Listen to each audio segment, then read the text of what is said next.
पिछले 2 सालों से आप कोरोना वायरस का नाम सुन रहे हैं। इस वायरस की चपेट में आने से देश दुनिया के लाखों लोगों ने अपनी जान भी गंवाई है। इस वायरस के डेल्टा, ओमिक्रॉन समेत कुछ वेरिएंट से भी आप मुखातिब होंगे। कोविड के कहर से अभी लोग संभले भी नहीं थे कि पिछले कुछ दिनों से मंकी पॉक्स नाम के वायरस का कहर दुनिया के कुछ हिस्सों में देखने को मिल रहा है।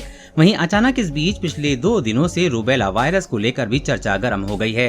दरअसल रूस यूक्रेन युद्ध के बाद तुर्की में गेहूं संकट पैदा हो गया है। इसके बावजूद उसने 29 मई को भारतीय गेहूं की खेप लौटा दी। तुर्की का कहना है कि इन गेहूं में रूबेला वायरस मिला है। ऐसे में सवाल उठता है कि रूबेला वायरस क्या है, इसके क्या लक्षण हैं और इससे कैसे बचा जा सकता है। आइए आपके मन में आ रहे इन सभी सवालों के जवाब देने की कोशिश करते हैं। रूबेला रोग क्या है? तुर्की के आरोपों से भारत पर क्या असर पड़ने की संभावना है? रूबेला को जर्मन खसरा के रूप में भी जाना जाता है और ये रूबेला वायरस के कारण होता है। इससे पीड़ित व्यक्ति के शरीर में छोटे धब्बों के साथ त्वचा पर लाल गुलाबी चकत्ते हो जाते हैं। रोगियों में हल्के से कोई लक्षण नहीं हो सकता। रूबेला वायरस का संक्रमण 3 से 5 दिनों तक रह सकता है और ये तब फैल सकता है जब कोई संक्रमित व्यक्ति खांसता या छींकता है। कहा जा रहा है कि ऐसे समय में जब भारत सहित पूरी दुनिया एक महामारी से जूझ रही है, भारतीय गेहूं में रूबेला रोग के आरोप चिंताजनक हो सकते हैं। रूबेला रोग की चिंताओं पर तुर्की के अधिकारियों की ओर से भारतीय गेहूं की खेप को ठुकराने के बाद भारतीय गेहूं की मांग अंतर्राष्ट्रीय स्तर पर प्रभावित हो सकती है। इससे देश और विदेश में गेहूं की कीमत में कमी आ सकती है।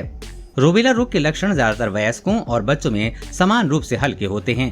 रोग नियंत्रण और रोकथाम केंद्र के अनुसार वयस्कों को आमतौर पर एक निम्न श्रेणी के बुखार, गले में खराश और चेहरे पर शुरू होने वाले और शरीर के बाकी हिस्सों में फैलने वाले लाल दानों का अनुभव होता है।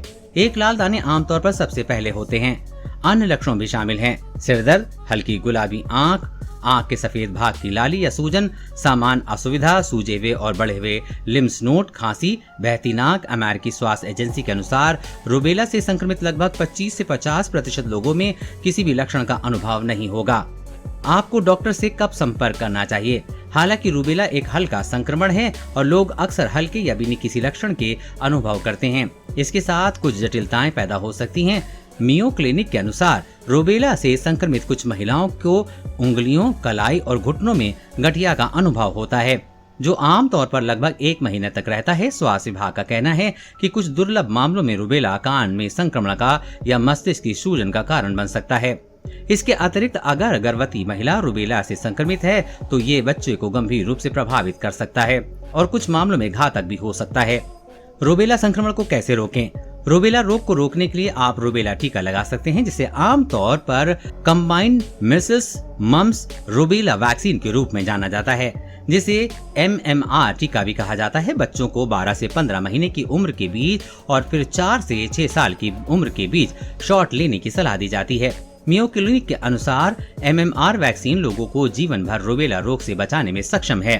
रूबेला रोग क्या है? रूबेला बीमारी रूबेला वायरस के कारण होने वाली एक संक्रामक लेकिन हल्की बीमारी है।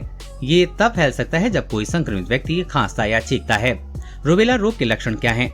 रूबेला संक्रमण के लक्षणों में निम्न श्रेणी का बुखार, चकत्ते, सिरदर्द, हल्की गुलाबी आंख, सामान्य परेशानी, बढ़ते हुए लिम्स नोड्स और लाल चकत्ते शामिल हैं।